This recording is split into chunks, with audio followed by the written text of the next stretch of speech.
नमस्कार प्रियजनों। आज नए साल के प्रारंभ में आप सबका मेरे चैनल पर स्वागत है। आज नया साल बप्पा के दिन से शुरू हो रहा है, तो मैंने सोचा कि क्यों ना आप लोगों के लिए कुछ नया वीडियो बनाऊं, नई चीज़ आप लोगों के लिए लेकर आऊं, जिससे नया साल आप लोगों के ऊपर विघ्नहर्ता की कृपा बनी रहे नए साल में, और आप सबके यहाँ मंगल कार्य, मंगल चीज़ें हों, आप सबका जीवन मंगलमय हो। अगर आप लोगों को मेरा चैनल अच्छा लगता हो तो चैनल को लाइक और सब्सक्राइब ज़रूर करें। तो वीडियो को ज़्यादा लंबा नहीं करूँगी। बप्पा का नाम लेकर ओम गणगणपते नमः हम लोग आज गणेश महापुराण की कथा शुरू करेंगे, प्रारंभ करेंगे। जैसा कि आप लोग देख सकते हैं कि मैं आप लोगों के सामने ही ये पूरी कथा करूँगी।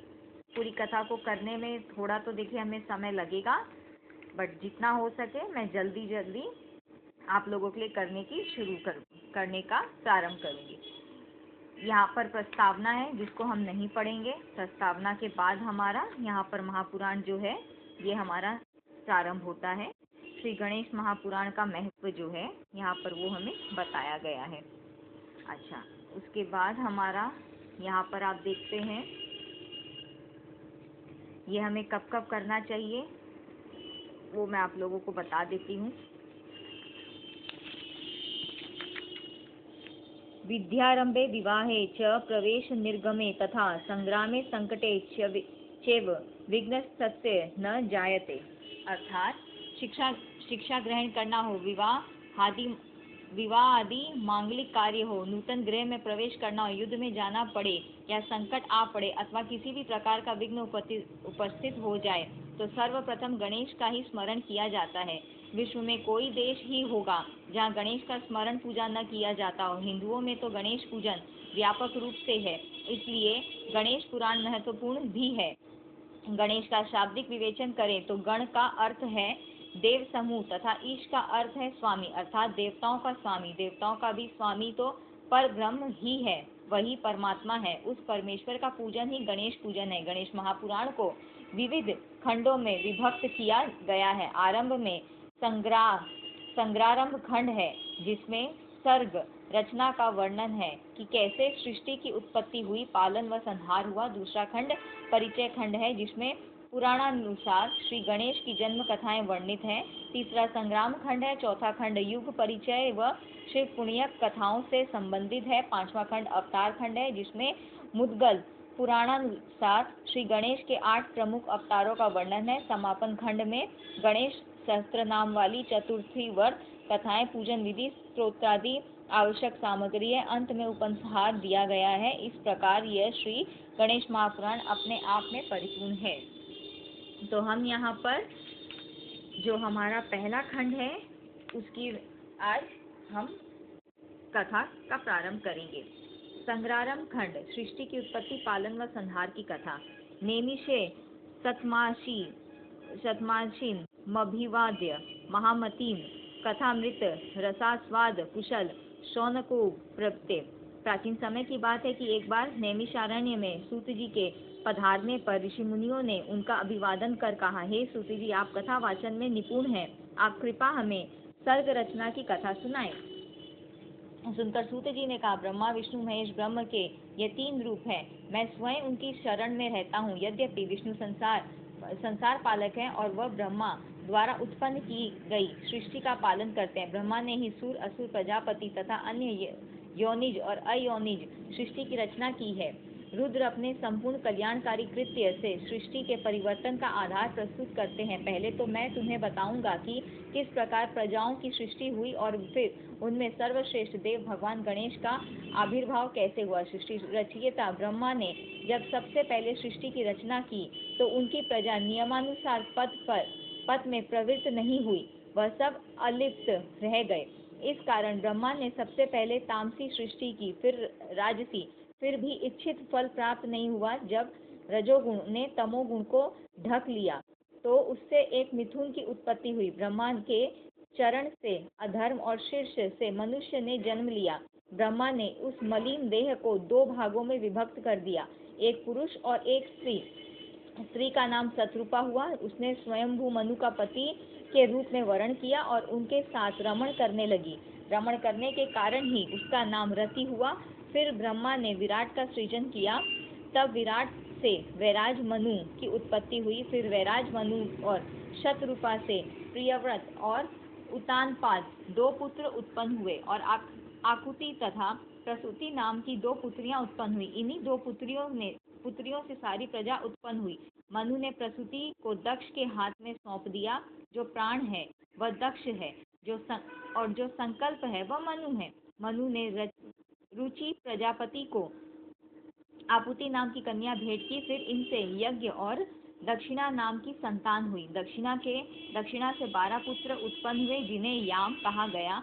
इनमें श्रद्धा, लक्ष्मी आदि मुख्य हैं। फिर इनसे यह विश्व आगे विकास को प्राप्त हुआ। अधर्म और अधर्म को हिंसा के गर्भ से निरक्ति उत्पन्न हुई और अनिद नाम का पुत्र उत्पन्न हुआ। फिर इसके बाद यह वंश क्रम बढ़ता गया। कुछ समय बाद नील रोहित निरूप प्रजाओं की उत्पत्ति हुई और उन्हें रुद्र नाम से प्रतिष्ठित किया गया। रुद्र ने पहले ही बता दिया था कि यह सब सतरुद्र नाम से विख्यात होंगे। यह सुनकर ब्रह्मा जी प्रसन्न हुए और फिर इसके बाद उन्होंने पृथ्वी पर मैथुनी सृष्टि का प्रारंभ करके शेष प्रजा की सृष्टि बंद कर दी।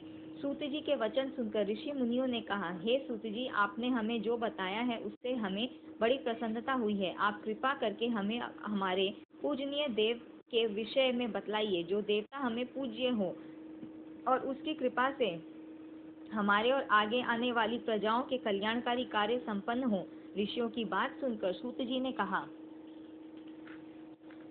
कि ऐसे देव तो केवल एक ही हैं और वह है महादेव और पार्वती के पुत्र श्री गणेश। गणेश जी का नाम सुनते ही ऋषि मुनि बहुत प्रसन्न हुए और उन्होंने सूत जी से निवेदन किया कि आप हमें गणेश जी के विषय में विस्तार से बतलाइए, क्योंकि अभी तक आपने जो कुछ भी बताया है उससे पता चलता है कि गिरिजासूत गणेश जी के जन्म के विषय में अनेक कथाएं प्रचलित हैं। ऋषियों की बात को सुनकर सूत जी अपने आसन पर बहुत ध्यानपूर्वक बैठ गए। क्षण भर उन्होंने कुछ सोचा और फिर कहना प्रारंभ किया, नमस्तमे गणेशाय ब्रह्म विद्या प्रदायिनी यशागस्ताय नाश विघ्न सागर शोषणे। गणेश जी देवों में श्रेष्ठ देव हैं। जो भी कार्य उनको नमन करके प्रारंभ किया जाता है वह अवश्य सफल होता है। सूत जी ने आगे बताया, जो ऋषि मुनि मनुष्य पृथ्वी के वासी गणेशाय नमः का पाठ करके अपना कार्य प्रारंभ करते हैं, उन्हें निश्चित ही अपने कार्य में सफलता मिलती है।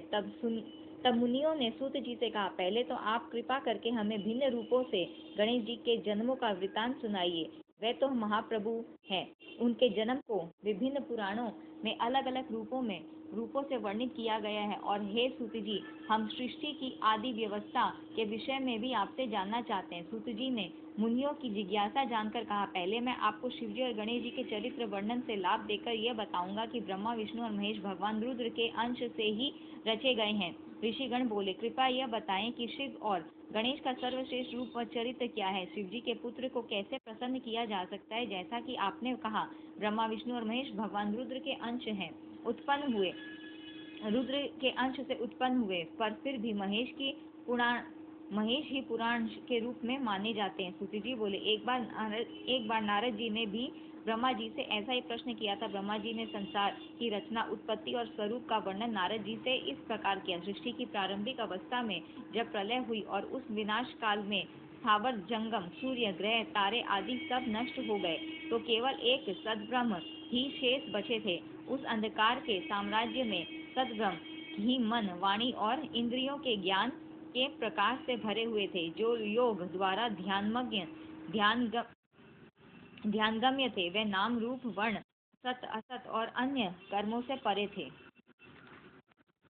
ब्रह्मा जी ने नारद जी से कहा कि प्रलय काल के बाद सत्य, ज्ञान, परम तत्व व अनंत रूप ही शिव का लिंग उस सद्ब्रह्म स्वरूप में बचा रहा। इस रूप को ही भक्त व ज्ञानी ईश्वर या भगवान के नाम से पूछते हैं। ये शिव का महान रूप ही परमेश्वर कहलाया। ये शिव ही अपने से अनश्वर शक्ति उत्पन्न करता है। परमेश्वर के इसी स्वरूप का नाम प्रकृति, माया और निर्विकार बुद्धि से जाना जाता है। प्रकृति ही शक्ति रूपा अंबिका, त्रिदेव जननी, नित्य तथा मूल प्रकृति कहलाती है। प्रकृति देवी है, वही परमेश्वरी कहलाई। बाद में प्रकृति के अंबिका रूप में 8 भुजाएं और विचित्र मुख प्रकट हुए। सांसारिक माया के संयोग से यह अन्य ये अन्य अनेक रूपों में बदल गई। उस पर ब्रह्म रूप शिव के माथे पर चंद्रमा और सिर पर गंगा सुशोभित होती है। उनके 3 नेत्र, 5 मुख और 10 भुजाएं हैं, जो उनके विचित्र और शक्तिमय पावन रूप के द्योतक है। जिन्होंने हाथ में त्रिशूल ले रखा है, वह काल स्वरूप भगवान और परमेश्वर है। काशी क्षेत्र शिव ने ही अपने शिव रूप में स्थापित किया है, जहाँ सदा शिव और पार्वती दोनों निवास करते हैं। यह क्षेत्र कभी भी उनसे रहित नहीं होता। यही कारण है कि यह अत्यधिक पावन और अविमुक्त क्षेत्र कहलाता है। ब्रह्मा जी ने नारद जी से कहा कि शिव जी की इच्छा थी कि वह सृष्टि की रचना करे, पर उन्होंने इसका दायित्व अपने ऊपर नहीं लिया। अपने दक्षिण भाग के दशमांश से एक पुरुष का आविर्भाव किया। इस महान पुरुष का नाम शिव जी ने विष्णु रखा और उन्हें गहन तपस्या करने का आदेश दिया। विष्णु जी बहुत समय तक तप में लीन रहे। फिर एक दिन शिव जी उन पर प्रसन्न हो गए, जिससे विष्णु जी के शरीर से अनेक जल धाराएं निकलने लगी। उन जल धाराओं को देख विष्णु जी उन पर मोहित हो गए और निश्चिंत होकर सो गए। नार अर्थात जल पर सोने के कारण संसार में उन्हें नारायण के नाम से पुकारा जाने लगा। उसी समय से विष्णु जी से ही सृष्टि के समस्त तत्वों का जन्म और उनका विस्तार हुआ है। इसी प्रक्रिया में प्रकृति के 3 गुण अहंकार से 5 तन मात्राएं, शब्द, रूप, रस, गंध और पंचमत, पृथ्वी, जल, आकाश, तेज और वायु प्रकट हुए। उसके बाद 5 ज्ञानेंद्रियां, नेत्र, कान, नाक, जिह्वा और त्वचा की उत्पत्ति। फिर 5 कर्मेंद्रियां, वाणी, चरण, हस्त, गुदा और उपस्थ उत्पन्न हुए। इस प्रकार शिव जी की इच्छा से ही 24 प्रकार का सार तत्व रूप प्रकट हुआ। नारायण के सो जाने पर शिव जी ने ही अपनी इच्छा से उनकी नाभि से एक कमल की उत्पत्ति की। उसी कमल से उन पर ब्रह्म शिवजी ने ब्रह्मा अर्थात मेरी उत्पत्ति की। कुछ समय उपरांत मैंने अपने जनक अर्थात कर्ता को ढूंढने की कोशिश की, पर मैं उनका पता न पा सका। फिर धीरे धीरे मैं नाल के सहारे ऊपर आ गया। बाहर आते ही मुझे एक आकाशवाणी सुनाई दी, जिसके अनुसार मैंने 12 वर्ष तक घोर तप किया। उस तप से प्रसन्न होकर विष्णु जी ने मुझे दर्शन दिए। ब्रह्मा जी कहने लगे कि नारद, मैं उन्हें पहचान नहीं पाया। उन्होंने अपने को मेरा पिता बताया, तो मैंने उनका तिरस्कार और अपमान कर दिया। हमारे बीच विवाद छिड़ गया और उसने एक संघर्ष का रूप ले लिया। उसी समय हम दोनों के बीच सहसा स्तंभ रूप में एक लिंग प्रकट हुआ और हम दोनों ने युद्ध बंद करके उनसे उनका परिचय देने की प्रार्थना की। उस समय हमने ओम की गंभीर ध्वनि सुनी तथा शिवलिंग को विष्णु जी ने एक विशेष रूप में देखा। शिव जी ने अपना परिचय दिया। शिव जी के दक्षिण भाग में आकार, उत्तर भाग में ऊकार और मध्य भाग में मकार को देखा। सत्य आनंद रूप पर ब्रह्म ही ओम के रूप में दिखाई दे रहा था। ब्रह्मा जी ने आगे कहा कि तभी एक महात्मा वहां आए और कहने लगे कि ओम शिव जी का ब्रह्म स्वरूप है, जो अगोचर, अनंत और अगम है। ओम के अ, उ और म ब्रह्मा, विष्णु और महादेव के प्रतीक हैं। ये तीनों रूप ही प्रकृति में सम्मोहन, अनुग्रह और कर्मों के प्रतीक हैं। ब्रह्मा जी ने नारद जी से कहा, इन तीनों रूपों में आकार बीज है, उकार कारण रूप योनि है और मकार बीजी है। महेश्वर की इच्छा से बीजी बीज योनि में गिरकर चारों दिशाओं में विकसित होने लगा। उससे एक सुवर्ण रूप अंड उत्पन्न हुआ और वह अनेक वर्षों तक जल में स्थित रहा। बाद में इसके 2 भाग हो गए। ऊपर के भाग से स्वर्गलोक की उत्पत्ति तथा निचले भाग से भूलोक प्रकट हुए। उस अंड से ही शिव जी का आविर्भाव हुआ है। ब्रह्म शिव जी के ही तीनों रूपों ब्रह्मा, विष्णु और महेश के स्वरूप हैं। मैंने और विष्णु जी ने वेद मंत्रों से उनकी स्तुति और भक्ति की। शिव जी अपना दिव्य रूप कांतिमय 10 भुजा और 5 मुख लेकर सामने प्रकट हुए। उन्हें देखकर हमें बड़ा संतोष मिला। शिव की कृपा से ही 48 अक्षरों वाला गायत्री मंत्र, शिव मंत्र, मृत्युंजय मंत्र, चिंतामणि मंत्र तथा दक्षिण मूर्ति मंत्र उत्पन्न हुए। मैं और मेरे कर्ता विष्णु उनकी स्तुति में संलग्न हो गए। ब्रह्मा जी ने इस प्रकार नारद जी से शिव के दिव्य व महान रूप की चर्चा की। विष्णु जी की भक्ति और स्तुति से भगवान शंकर बहुत प्रसन्न हुए। तभी विष्णु ने उनसे पूछा कि आप किस प्रकार प्रसन्न होते हैं और आपका दिव्य रूप और चरित्र क्या है? कृपा अनुग्रह करके उसका सारा विवरण मुझे सुनाइए। भगवान शंकर ने कहा कि एक समय की बात है, नारद जी हिमालय की सुंदर कंदराओं में बैठकर घोर तप करने लगे। वह ब्रह्मसिंह की भावना से समाधि में लीन हो गए और ब्रह्म विधान को अपनाया। नारद जी की तपस्या को देख इंद्र चिंतित हुए और कामदेव से सहायता मांगी, क्योंकि इंद्र को यह डर था कि नारद तप में सफलता पाकर कहीं मेरा ही पद न छीन ले। इंद्र के कहने पर कामदेव ने अपने समस्त क्रियाकलापों द्वारा नारद जी की तपस्या क्षेत्र में जाकर उनकी तपस्या भंग करने का अथक प्रयास किया, पर नारद जी में तनिक सा भी विकार उत्पन्न न हुआ। शिव जी ने भी नारद के तप को बनाए रखने में कामदेव के प्रयासों को असफल कर दिया और वह सारा क्षेत्र कामदेव के प्रभाव से रहित कर दिया। अंततः नारद जी अपनी तपस्या में सफल हो गए। जब कामदेव की असफलता का समाचार इंद्र को मिला तो वह स्वयं नारद जी की प्रशंसा करने लिए उनके पास गए। नारद जी से भी काम और गर्व की भावना उत्पन्न हो गई और वह शिव जी के पास जाकर अपनी काम विजय की स्वयं प्रशंसा करने लगे। शिव जी ने नारद जी को आत्म प्रशंसा और अपना प्रचार न करने की सलाह दी, पर नारद जी ने उनका यह परामर्श नहीं माना। शिव जी के पास से नारद जी ब्रह्मा के पास चले गए। वहां भी उन्होंने अपनी काम विजय की प्रशंसा की। उसके बाद भ्रमण करते हुए वे विष्णु लोक को भी गए। सब स्थानों पर जाकर अहंकारवश काम विजय की कथा सुनाई। विष्णु लोक में नारद जी का भरपूर स्वागत हुआ। उनके ज्ञान, वैराग्य और तप की प्रशंसा की गई और मन ही मन शिव जी की स्तुति हुई। परंतु नारद जी का अहंकार और मद इतना बढ़ रहा था कि उसका नाश होना आवश्यक हो गया। विष्णु जी और शिव जी ने मिलकर उनके अहंकार को नष्ट करने हेतु एक योजना बनाई। नारद जी के मार्ग में उन्होंने एक सुंदर नगर बसाया, उसको उसके शासक शीलनिधि की अनुपम सौंदर्यमयी कन्या का स्वयंवर करवाया गया। भ्रमण करते करते जब नारद जी वहां पहुंचे तो उस अदित्य रूप की कन्या ने उन्हें प्रणाम किया। नारद जी उस सुंदर कन्या पर शीघ्र ही मुग्ध हो गए। उस कन्या की भाग्य रेखाओं में नारद जी ने पढ़ा कि उसका पति अजय होगा। बस फिर क्या था, वह उसे पाने को लालायित हो उठे। उसे प्राप्त करने की तीव्र इच्छा लेकर वह विष्णु जी के पास गए। उन्होंने उस कन्या को वरण करने की बात विष्णु जी से कही और साथ ही उनका रूप मांगा।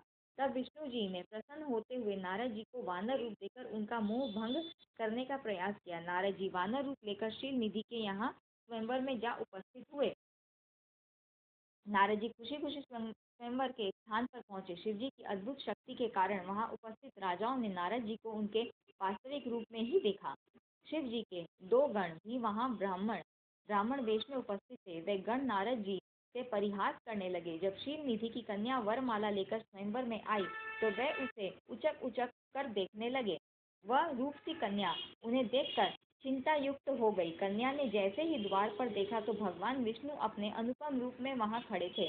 कन्या ने शीघ्रता से वरमाला उनके गले में डाल दी। यह सब देखकर नारद बहुत दुखी हुए तथा शिव गणों के कहने पर उन्होंने जल में अपना प्रतिबिंब देखा। बस फिर क्या था, नारद जी क्रोध व दुख से पीड़ित सीधे विष्णु जी के पास जा पहुंचे और स्त्री वियोग से दुखी रहने का शाप उन्हें दे दिया। साथ ही यह भी कह दिया कि इस दुख को दूर करने के लिए आपको वानरों की ही सहायता लेनी पड़ेगी। शिव जी के माया चक्र को समझते हुए विष्णु जी ने उस शाप को भी शिरोधार्य कर लिया। नारद जी के घमंड को चूर चूर करने के लिए ही शिव जी ने अपना मायाजाल फैलाया था। जैसे ही नारद जी को अपनी स्थिति का ज्ञान हुआ तो वह अपने आचरण के लिए विष्णु जी के चरणों में गिरकर क्षमा मांगने लगे। भगवान शंकर का मायाजाल भी नारद जी की समझ में आ गया। नारद जी को यह जानकर बहुत आश्चर्य हुआ कि भगवान त्रिपुरारी के आदेश पर ही ब्रह्मा, विष्णु तथा अन्य देवता कार्य करते हैं। शिव की आदि और मूल रूप है शिव ही आदि और मूल रूप है। वही तीनों रूपों में प्रख्यात है। सृष्टि के जन्मदाता ब्रह्मा, पालन करता विष्णु और संहार करता महेश या रुद्र। शिव जी को रुद्राक्ष और भस्म धारण करके पूजन से वह प्रसन्न होते हैं तथा साधक का अज्ञान भी दूर होता है। भगवान नारायण ने कहा, हे मुनिवर, आप शिव जी की शरण में जाइए, वह आपका कल्याण जरूर करेंगे। ब्रह्मा जी के शिव स्तोत्र का पाठ सुनिए और शिव जी की वंदना कीजिए। फिर नारद जी ने ब्राह्मण वेशधारी गणों को भी देखा। उन्हें अपने द्वारा गणों को दिए गए शाप पर अत्यंत खेद हुआ, पर उनकी वाणी असत्य तो हो नहीं सकती थी। अतः नारद जी ने गणों के उद्धार के लिए उपाय बताया। नारद जी ने कहा, हे गण, तुम किसी श्रेष्ठ मुनि के घर जन्म लेकर राक्षस बनोगे और तुम्हें अतुल बल, प्रताप और ऐश्वर्य प्राप्त होगा।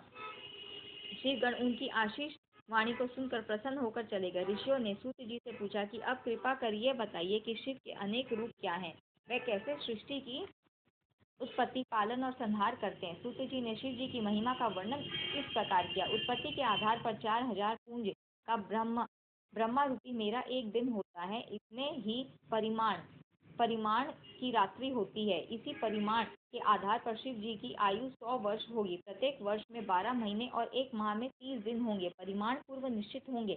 शिव जी का एक वर्ष विष्णु जी का एक दिन होगा और इस रूप में उनकी आयु 100 वर्ष की होगी। विष्णु का एक वर्ष शिव के एक दिन के बराबर होगा। इसी क्रम में विष्णु 100 वर्ष के हो जाएंगे। रुद्र जी का एक साथ ब्रह्मा, विष्णु और हर गंधर्व है। राक्षस तथा सर्पों का 2100 अहोरात्र का परिमाण होगा। रुद्र जी के श्वास लेने से एक पल व्यतीत होता है और इस प्रकार 60 पलों की एक घड़ी और 60 घड़ियों का रुद्र का एक दिन होगा। रुद्र के श्वास लेने की संख्या में कोई गिनती होती ही नहीं और जब सारी सृष्टि भी समाप्त हो जाएगी तो केवल रुद्र ही रहेंगे और शासन करेंगे। विष्णु जी ने नारद जी को समझाया था कि आप शिव जी की अर्चना और पूजा कीजिए तो आपका कल्याण होगा। ऐसा कहकर विष्णु अंतर्ध्यान हो गए। नारद जी पृथ्वी पर आकर विभिन्न स्थानों पर जाकर शिवलिंगों की पूजा करने लगे। यहाँ पर ही ब्राह्मण वेशधारी गण भी नारद जी को मिले थे, जिन्हें उन्होंने शाप के उद्धार का उपाय बताया था। ब्रह्मा जी और विष्णु जी ने सदा ही शिव जी की आज्ञा को शिरोधार्य किया। इससे शिव जी संतुष्ट होकर अंतर्ध्यान हो जाते हैं। इस वृत्तांत को सुनाकर सूत जी बोले कि तभी से संसार में शिवलिंगों की पूजा होती है। सर्वप्रथम ब्रह्मा और विष्णु ने लिंग पूजा को अपनाया था। सूत जी ने कहा, विधि विधान से प्रतिष्ठित लिंग की उपासना रिद्धि सिद्धि देने वाली है। गुणों की महत्ता के आधार पर रुद्र का श्रेष्ठ रूप स्वयं भगवान शंकर ही है। मुनिवरों ने सूत जी के प्रति कृतज्ञता प्रकट की और शिव पूजन का विधि विधान बताने का अनुरोध किया। ऋषियों के प्रश्न को सुनकर श्री सूत जी ने कहा कि ब्रह्मा से नारद जी ने, उपमन्यु से कृष्ण ने और सनत कुमार से व्यास जी ने यही प्रश्न किया था। फिर सूत जी ने शिवलिंग की पूजा का विधि विधान ऋषियों को बताया। प्रत्येक दिन ब्रह्म मुहूर्त में उठकर शिव भक्त को शिव गुरुदेव और तीर्थों का स्मरण करते हुए शिव स्तोत्र का पाठ करना चाहिए। नित्य क्रम व स्नान आदि से निर्वृत्त होकर सर्वप्रथम गणेश जी की पूजा करनी चाहिए। उसके पश्चात शिवलिंग की स्थापना करके 3 बार प्राणायाम और 3 बार आचमन करें। ओम त्र्यंबकम यजामहे मंत्र का उच्चारण करके शिव जी का ध्यान करना चाहिए। फिर प्रणव मंत्र से प्रणयास करते हुए शिव जी की पूजा आरंभ करें। शिव भक्त वेद मंत्र का उच्चारण करते हुए सहस्त्र जलधारा से शिवलिंग को स्नान कराएं। चंदन पुष्प मालाएं अर्पित करते हुए प्रणाम करें। अंजलि में पुष्प लेकर आप काम होने इच्छित फल पाने की कामना करते हुए शिवलिंग पर फूलों की वर्षा करें। मन से अपराधों की क्षमा याचना करके आचमन करें।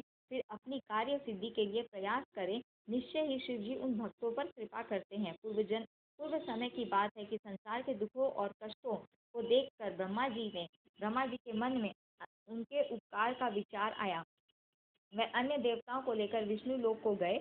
वहां जाकर ब्रह्मा जी ने विष्णु जी से प्रश्न किया कि दुरित विनाश के लिए किस देवता की पूजा करनी चाहिए। विष्णु जी बोले कि बस एक भगवान रुद्रदेव ही हैं जो सब दुखों का निवारण करते हैं। वह ही पूजनीय व सेव्य हैं। शिव जी की पूजा से मनुष्य के सभी दुरित नष्ट होते हैं और सुख व मुक्ति के मार्ग सुलभ हो जाते हैं। फिर विश्वकर्मा जी ने विष्णु जी के आदेश से उनके शिवलिंगों की रचना की और अनेक शिवलिंगों की रचना की और उन्हें विभिन्न देवताओं को दे दिया। जब देवताओं को शिवलिंग की प्राप्ति हो चुकी तो विष्णु जी ने ब्रह्म की प्राप्ति के लिए प्रतिमा पूजन ही साधना बताया। जैसे जड़ को सींचने से शाखाएं हरी भरी हो जाती हैं, वैसे ही शिवलिंग की पूजा से सभी देवता प्रसन्न हो जाते हैं। विष्णु जी से यह जानकर देवतागण अपने अपने धाम को लौट आए और एकचित होकर निष्ठा पूर्वक शिवलिंग की पूजा करने लगे। ब्रह्मा जी ने नारद जी से यह भी कहा कि किन पत्र पुष्पों से शिव जी की पूजा करने से क्या फल मिलता है। लक्ष्मी प्राप्ति के लिए शिव की पूजा कमल पत्र, शंख पुष्प और बेल पत्र से करनी चाहिए। 50 कमल पुष्पों से शिव पूजन रोग निवारक होता है। 1 सहस्त्र कमलों की पूजा भार्यादायक होती है। मुक्ति के इच्छुक को कुशा से, आयु के इच्छुक को दुर्वा से तथा पुत्र के इच्छुक को धतूरे से शिवलिंग की पूजा करनी चाहिए। शत्रुनाश के लिए शिव जी की पूजा आक के फूलों से करनी चाहिए। प्रताप का इच्छुक भी आक से पूजा करे।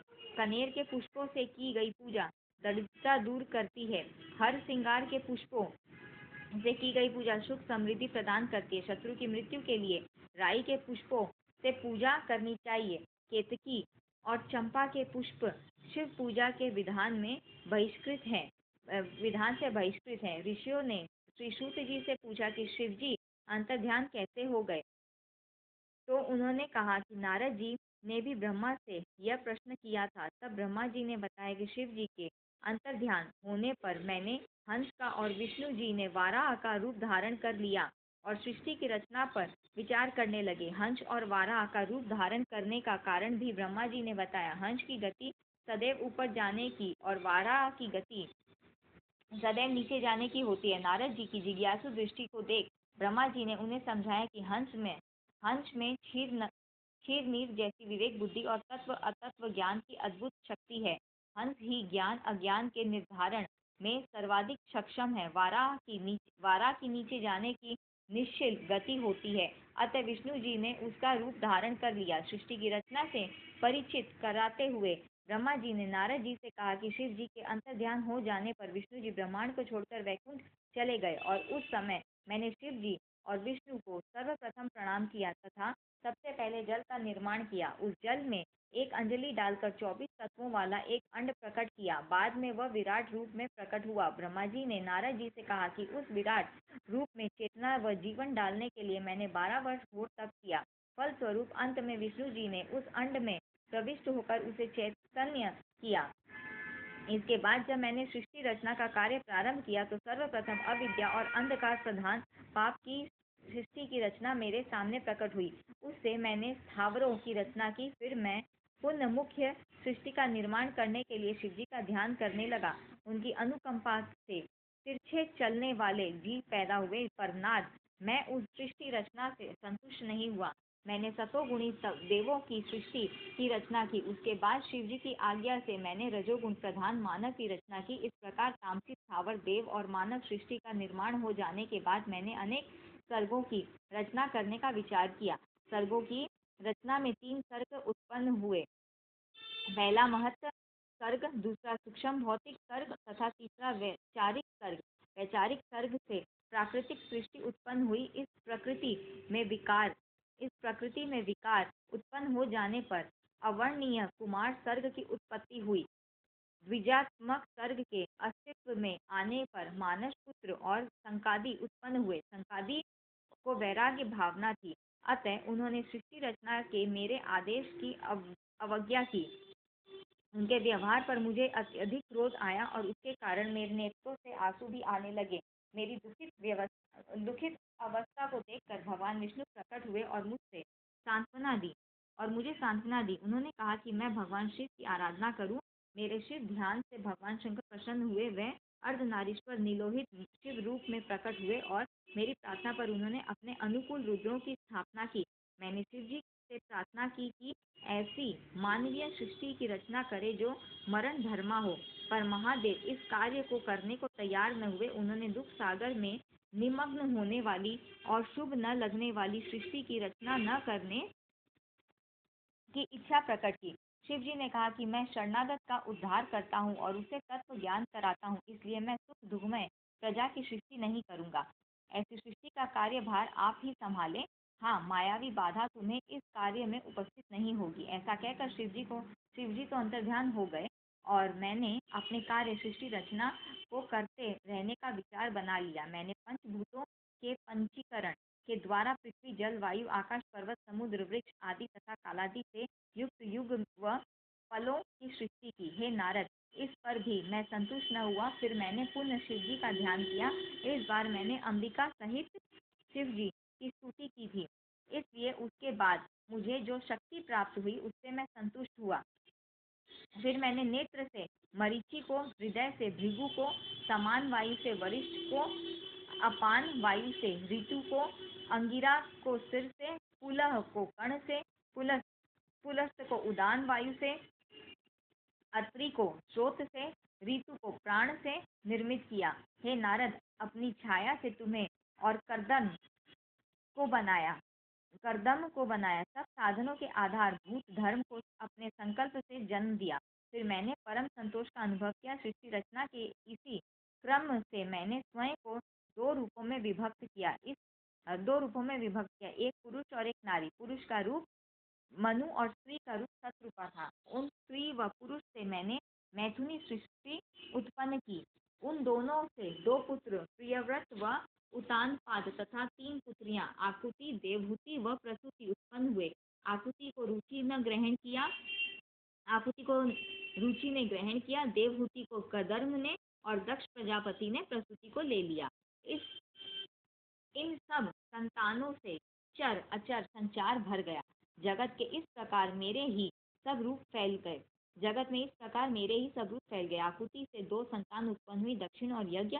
फिर यज्ञ ने दक्षिण से 12 पुत्रों को जन्म दिया। देवहूति से भी अनेक संतानें उत्पन्न हुई। दक्ष ने 24 कन्याओं को जन्म दिया, जिनमें श्रद्धा, लक्ष्मी, धृति, पुष्टि, मेधा, क्रिया, बुद्धि, लज्जा, वायु, शांति, सिद्धि और कीर्ति। इनको उन्होंने यमराज को दे दिया। शेष अन्य पुत्रियां पिता को सौंप दी, जिनके नाम ख्याति, स्मृति, प्रति, क्षमा, संतति, अनुरूपा, स्वाहा, स्वधा, भृगु, भव, मरीचि, अंगिरा, पुलस्त्य, ऋतु, अत्रि, वशिष्ठ, वन्य आदि थे।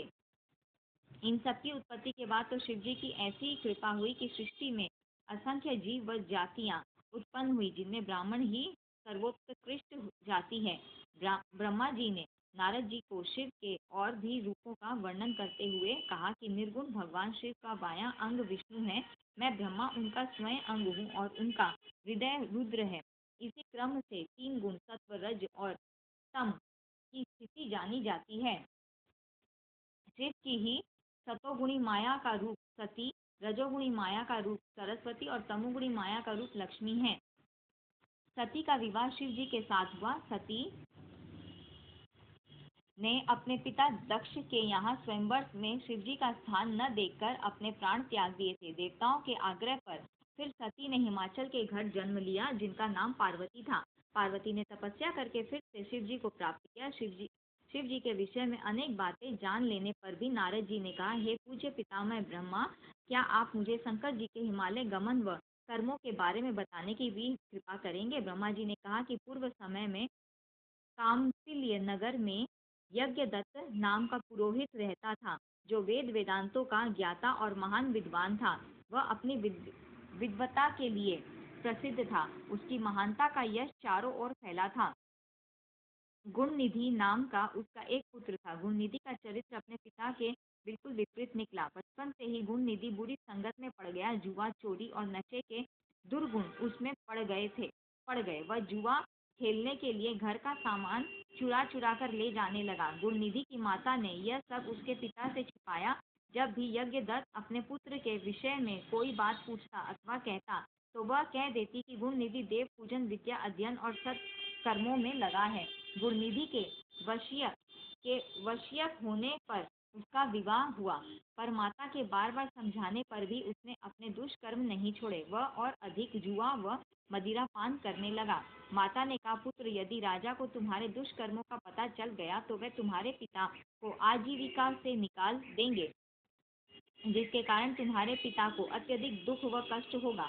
लेकिन पुत्र ने माता का कहना नहीं माना। जब कभी यज्ञदत्त ने पुत्र के विषय में जानकारी लेनी चाहिए, माता बहाने बनाकर बात टाल देती। प्रतिदिन वह घर के आभूषण बेचकर जुआ खेलता रहता। माँ सिर पीट लेती, काश मैंने उनसे कुछ न छिपाया होता। एक दिन यज्ञदत्त ने अपनी एक मूल्यवान अंगूठी एक जुआरी के हाथ में देखी।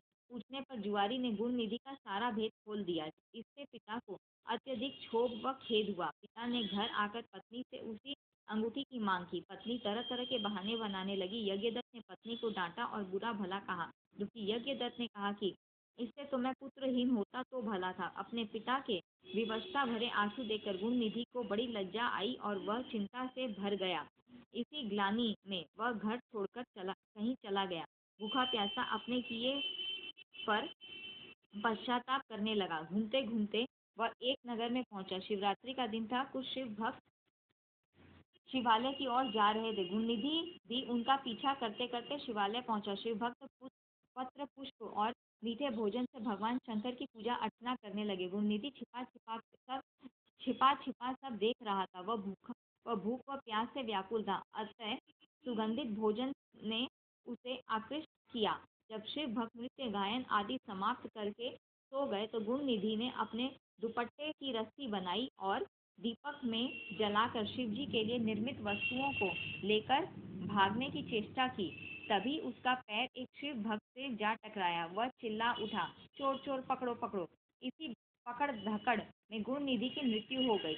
यमराज के यमदूत उसे पकड़ने आए तो शिव गणों ने उन्हें गुणनिधि को ले जाने से रोका और उसे शिवलोक ले जाने लगे। यमदूतों व गणों में काफी विवाद हुआ। गुणनिधि के पाप कर्मों से यमदूतों ने शिव गणों को अवगत कराया, परंतु शिव गणों ने कहा कि इसने श्रद्धा पूर्वक शिव पूजन देखा है, कितने कीर्तन भजन सुना है, अपने दुपट्टे से दीपदान किया, अतः इसके पाप कर्म समाप्त हो गए। यमदूतों ने अपनी पराजय स्वीकार कर ली।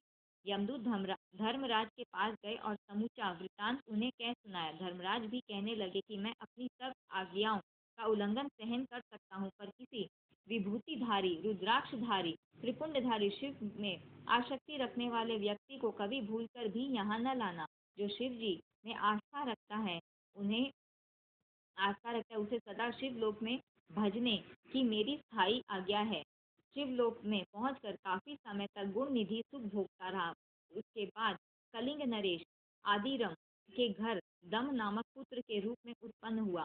वह बालपन से ही शिव जी की आराधना करने लगा। वह इतना पक्का शिव भक्त हुआ कि पिता की मृत्यु के बाद दम गुणनिधि ने देवालय में दीपदान का राजकीय आदेश दे दिया।